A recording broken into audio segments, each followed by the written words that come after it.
is up, everybody? This is Team Trust Yu-Gi-Oh! I'm Team Trust Harold. Also call me TT Harold. This is the first video on the channel, and first thing I'm gonna do is I'm gonna talk about some things that I find wrong with the YouTuber community. First thing is all the popular heads. I love all of them. I love watching all of you guys' videos, but I don't like how you guys kind of like just trend hop. Like everyone starts talking about, oh, it's ban list season, and then now everyone's starting to talk about how the ban list season is just a wish list, and it's just like you guys are all just like, it's like obvious that you watch someone else's video, now you're just deriving from that, and then on top of that, you're going to take it one step further by saying that, you know what I mean?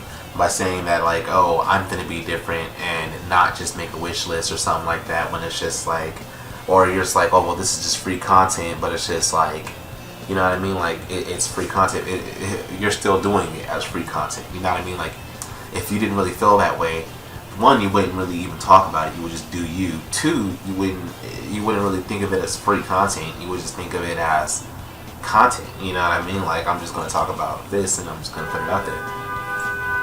Oh my goodness. So I got somebody outside and they're going crazy. They've actually been going crazy for a while. I thought they stopped, so I thought it was clear to make this video, but I guess not. But yeah, the YouTubers out there, I love these guys to death. Watch Simo almost every single time he uploads a video. I comment and I like, but yeah. So I'm gonna start this one off by, I'm gonna start my YouTuber community, career, video making for fun, whatever you want to call it. I'm gonna start off by showing you guys a deck that I've been playing recently. I've actually been playing a couple decks recently, but I've really enjoyed Zoodiac Eldlich. I got this list from Asala.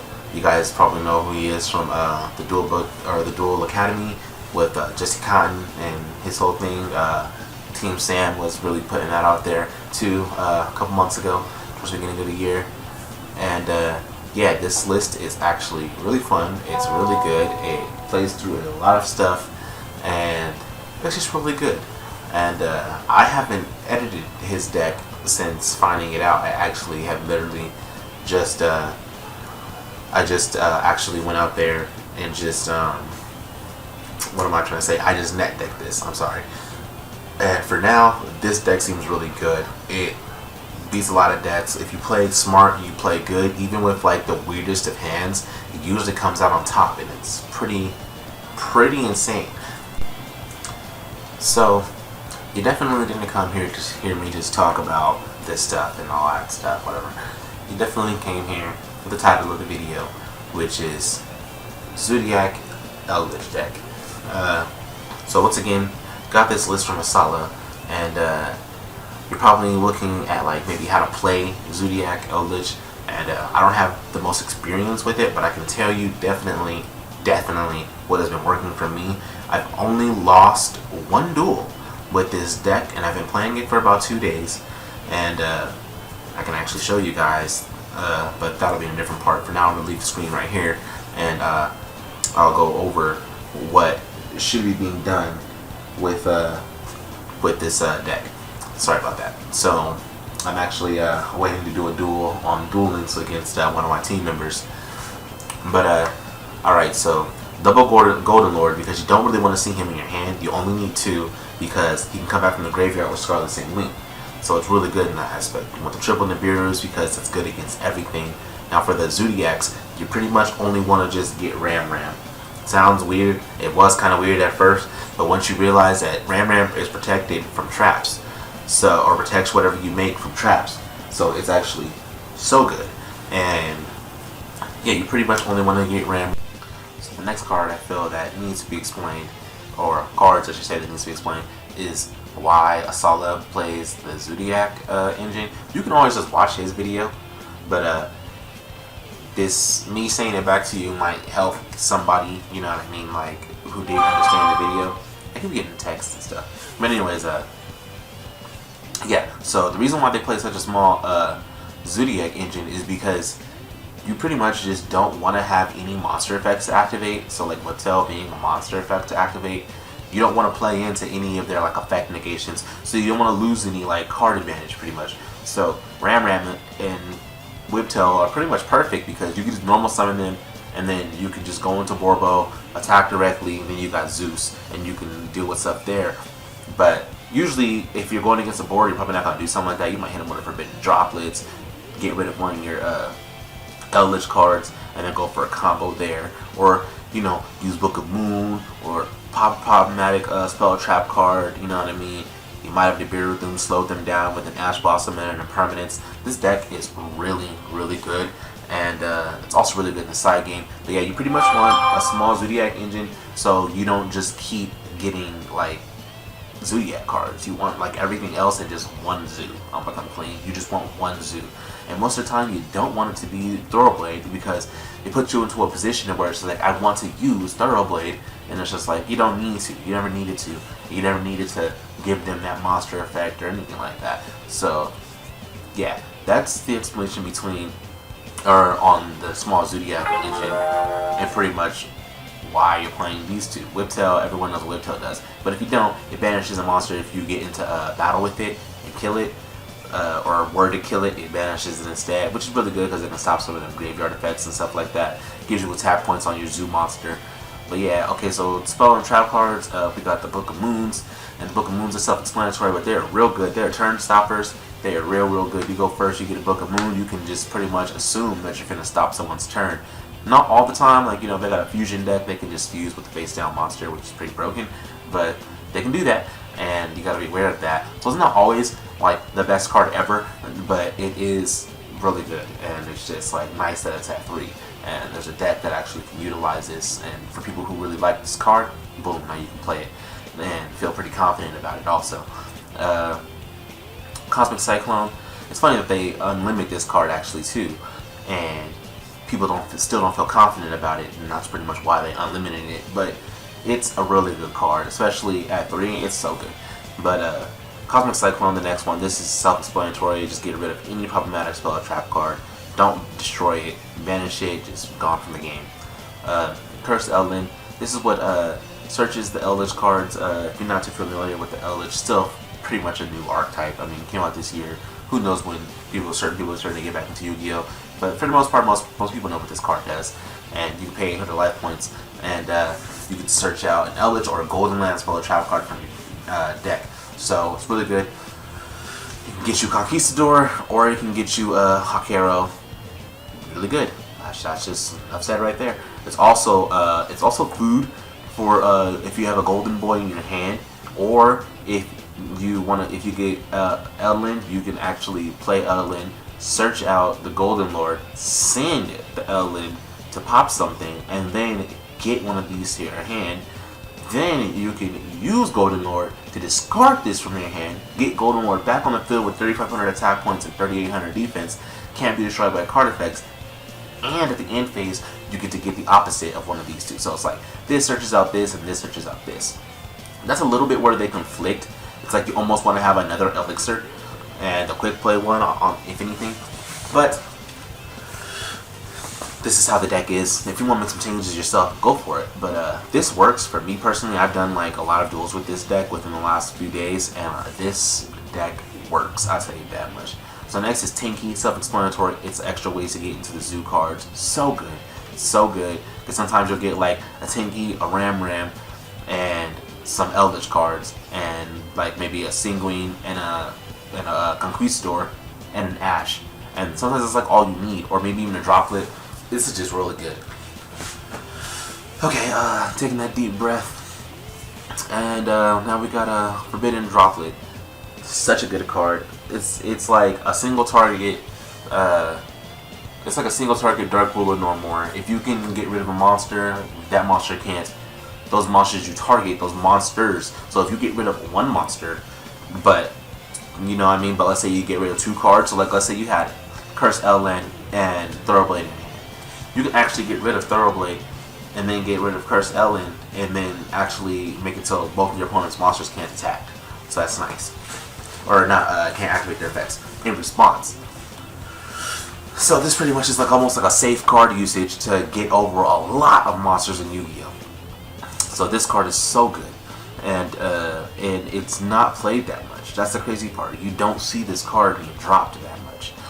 But I mean, maybe you do. Maybe this is my own personal experience. Mine and mine dueling very recently. And I mean, I haven't just started playing or anything by any means. I've been playing for years. People don't use Forbidden Droplets that much. Like, it's just not a card I see very often. But then we got Zoodiac Barrage, and all it does is summon a Zoodiac to your field.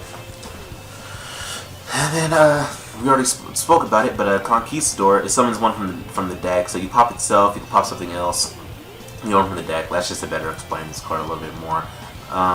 Has another effect too, and if this card is destroyed by a card effect and sent to the graveyard, you can target one Xyz monster, attach this card to it, so it can work as material sometimes, which is really good. So if you already have a zoo on the field, and I think I'm guessing if you pop this card, let's see, it's only once. So if you already have a zoo on the field and then you pop this card for its own effect, you can actually attach it. That's actually pretty nice. I don't think anyone ever does that, but it's a possibility. Conquistador, everyone knows what this card is. It's pretty much removal, non-targeting removal. And they have to respond to it as soon as you activate it, which is really good. So, Conquistador, such a nice card. It searches out Sanguine, also, which is the next card. And Sanguine will summon back Golden Lord from your hand or deck. Or no, from your deck or graveyard, my bad. And so, this one is it's a really good card. I don't play the Eldlich too often, so excuse that mess up. When I say often, I mean like it's been out for like almost a whole year now, and I've just barely gotten around to playing them now. I mean, I know what most of the cards do for the most part, but I'm not like some pro Eldlich player, okay, by any means. But I'm a pretty knowledgeable Yu-Gi-Oh player. But anyways, so Sanguine, really good. Really good. Goes without saying. It gets you any of your elixir, or it gets you any of the golden lands, and you can banish it at any time. But you only can use one of those effects per turn. So keep in mind, that's how all of the trap cards work. If you use one of the effects, you can't use the other one. So, which is basically, if you use an on-field effect, you can't use a grave effect. So keep that in mind until the next turn. And then, if trap cards are set, they can't be used the same turn they're set. So it kind of puts you back behind the turn inherently. So you got to be smart about how you use these cards. Hakero gets one from the graveyard, which is so clutch sometimes. So clutch. It's just DD Crow in Archetype. That's a monster that they pretty much, it's really hard for them to respond to it sometimes because you activated it. So it forces out that situation with that card in the graveyard. Sometimes it can even act as a pseudo call by the grave. So yeah, it can just make some cards miss completely. And then finally, one of the best cards in the game, Infinite Impermanence. So good, just mainly because it's generic. It's not like, okay, it's not crazy, but it's so generic, it hits so many different things and has a lot of different applications, and it can't be stopped by Gamma, and it just makes it so good for what it does. It's just so good. Infinite Impermanence is almost a must in every single deck that can be considered competitive, in my opinion. It's just like, even if you're not playing a heavy hand trap lineup, it's like there's no way that you can have a deck without Impermanence. So that's the main deck, and yeah, it's for the card exactly. If you want way more in-depth analysis of this, I suggest you guys watch a Salah's video, which was on MST TV's video or channel. So yeah, they explain the card choices in much more in depth, but at the same time they're a little vague. It's weird. they explain stuff about it very well, but they didn't really tell you like what you're doing when you get like a weird hand. So, and I'm hoping I make that clear. You're pretty much, though, you're always prioritizing, I'm going to go for a Zoodiac play, or I'm going to go for a Zeus play. After that, your trap cards will float, and everything else is just basically spot removal for almost anything at any time. So that's just how you should play that. So if you get a hand and it's looking a little weird, you just assess the situation like, okay, what has to go? What is stopping me from playing? And then how can I get it rolling? How can I gradually get into the game? This deck is slow. It's not some fast pop-off craziness deck. It's a slow deck. It works at its own tempo, and most other decks don't really affect the tempo of this deck. You control them. It's true control deck. So the extra deck, a lot of these cards can be taken out, put in now, whatever. But there's some cards that you just like gotta have, like Link Spider. You pretty much need to have that. You need a Link Spider just because the Eldlich monsters are considered normal monsters when they're in the field. So Link Spider can just put them in the graveyard when you don't want them on the field anymore. And then Barricade Board Blocker is just like a way to like recycle cards and protect them at the same time. You don't really make too many of these guys. If anything, you're probably making like Phoenix, Baby. But you pretty much make Phoenix, and you pretty much also maybe make Nightmare, Unicorn. Sometimes you don't link too much. I'm a complete. You don't link too much. If you're linking, you're just because you want to link. That's not happening all too often.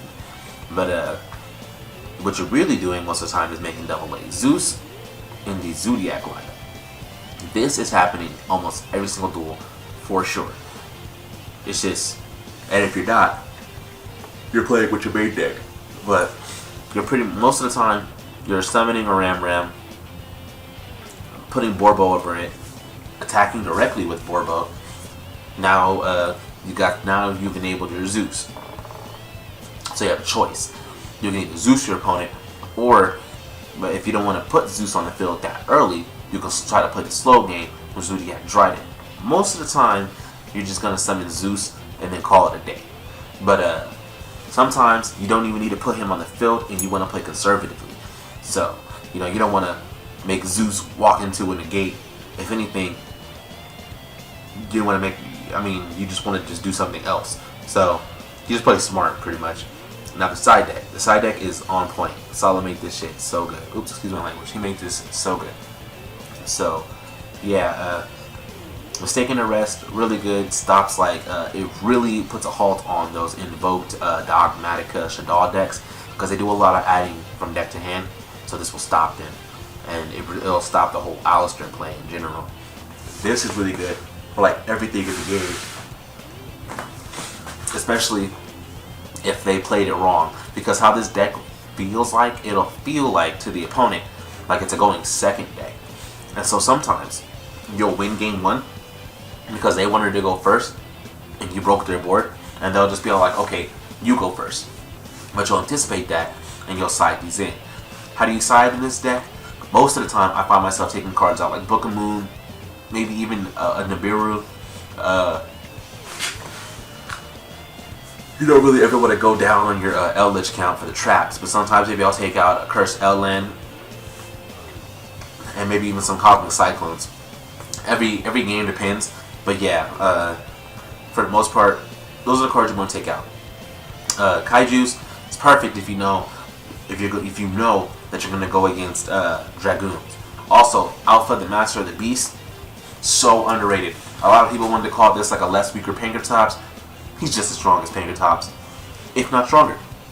Because, yeah, theoretically, if this gets on the field and Pankratops is on the field, Pankratops can just solve him. But guess what? Now you made Pankratops get used because this was on the field. So good. And his first effect is not once per turn. So, as to get him on the field, you can summon him over and over. So he's so beast, especially if you get a Kaiju and you get an Alpha. You can Kaiju their monster, summon Alpha because you have no monsters on the field, and then use Alpha's effect to bounce himself and get the Kaiju back, and then Kaiju something else again, just for like safe removal. And then you can summon the Alpha back again. So it's ridiculous. It's so ridiculous. He's so good. He's so good. 3000 beat stick too, just a Blue Eyes White Dragon for free. And it does stuff. Man, this is a nice card. This is a nice card. Heavily underrated.